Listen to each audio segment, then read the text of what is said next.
నమస్కారం. Yes news సమాహారానికి స్వాగతం. నా పేరు విశ్వనాథ్.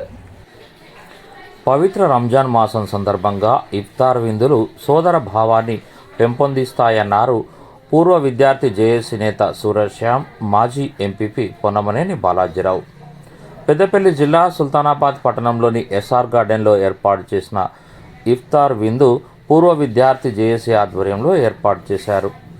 ఈ కార్యక్రమానికి హాజరైన నాయకులు మాట్లాడుతూ పవిత్ర రంజాన్ మాసంలో ఏర్పాటు చేసే ఇఫ్తార్ విందులు సోదర భావాన్ని పెంపొందిస్తాయని, మత సామరస్యానికి ప్రతీకగా నిలుస్తాయని, పవిత్ర రంజాన్ పండుగను పురస్కరించుకొని ముస్లిం మైనార్టీలకు ఇఫ్తార్ విందు ఏర్పాటు చేయడం అభినందనీయమని, అన్ని కులాలు మతాలు సమానమే అన్న భావాన్ని పెంపొందించేందుకు ఇలాంటి వేదికలు దోహదపడతాయని, పవిత్ర రంజాన్ మాసంలో ముస్లిం మైనార్టీలు ఉపవాసం ఉండి తమ యొక్క దైవాన్ని భక్తి శ్రద్ధలతో మసీదులో ప్రార్థనలు చేస్తూ సుఖ సంతోషాలతో ఉండాలని అల్లాను వేడుకుంటున్నట్లు తెలిపారు.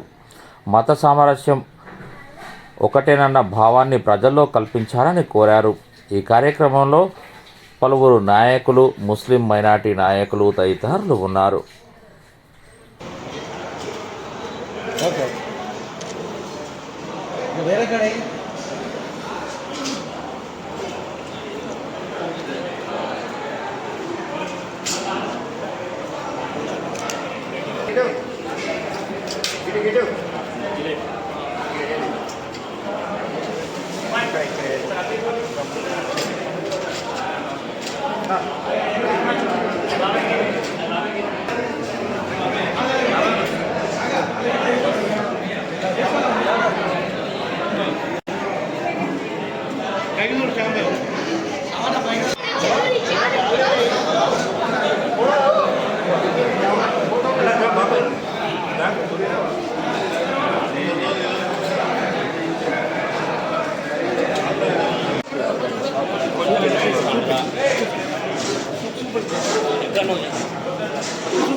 పురస్కరించుకొని మరి పూర్వపు తెలంగాణ విద్యార్థి జాయింట్ యాక్షన్ కమిటీ, మరి తెలంగాణ ఉద్యమకారులు ఉద్యమకారులు వారి అందరి ఆధ్వర్యంలో ఈరోజు మరి రంజాన్ మాసాన్ని పురస్కరించిన ముస్లిం సోదరులకు దావతే ఇఫ్తార్ కార్యక్రమాన్ని ఏర్పాటు జరిగింది. మరి గత కొన్ని సంవత్సరాలుగా మేము ఈ కార్యక్రమం నిర్వహిస్తూ ఉన్నాం. అదేవిధంగా మరి ఈరోజు ముస్లిం సోదరులందరూ కూడా పవిత్ర రంజాన్ మాసం సందర్భంగా దాదాపు 40 రోజుల పైన ఉపవాస దీక్ష చేపట్టి మరి వారి యొక్క గొప్పతనాన్ని తెలియజేయడం జరుగుతూ ఉంది. మరి భారతదేశంలో మరి హిందూ ముస్లిం సోదరులుగా ఉంటూ మరి అందరూ కూడా భారతదేశాన్ని ముందుకు తీసుకోవాల్సిన అవసరం ఉన్నది. కాబట్టి ఈరోజు రంజాన్ మాసాన్ని పురస్కరించుకొని మరి సోదరభావంతో వారికి మేము ఈరోజు ఇఫ్తార్ విందు కార్యక్రమాన్ని ఏర్పాటు జరిగింది. భవిష్యత్తులో కూడా మేము అందరం కూడా ముస్లిం మరియు హిందూ సోదరులుగా అన్నదమ్ములా కలిసి ఉంటామని సందర్భంగా తెలియజేస్తాం.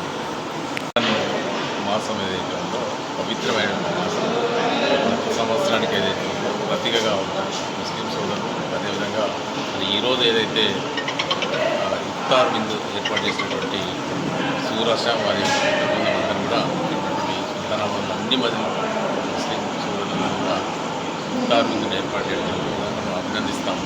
అయితే హిందూ ముస్లింలకు కలయిక ఏర్పడేటువంటి విందులు ఏర్పాటు చేయడం జరుగుతుంది. అదేవిధంగా రంజాన్ రోజు కూడా ముస్లిం సోదరులు, హిందూ సోదరులు కానీ, అదేవిధంగా క్రిస్టియన్ సోదరులు కానీ వారి ఇంటికి పిలుచుకొని మంచి మర్యాద చేస్తూ ఉంటారు. ఈ పవిత్ర మాసంలో వారందరూ కూడా శుభాకాంక్షలు తెలియజేసుకుంటారు. మరి రంజాన్ అడ్వాన్స్గా శుభాకాంక్షలు తెలియజేసుకుంటారు.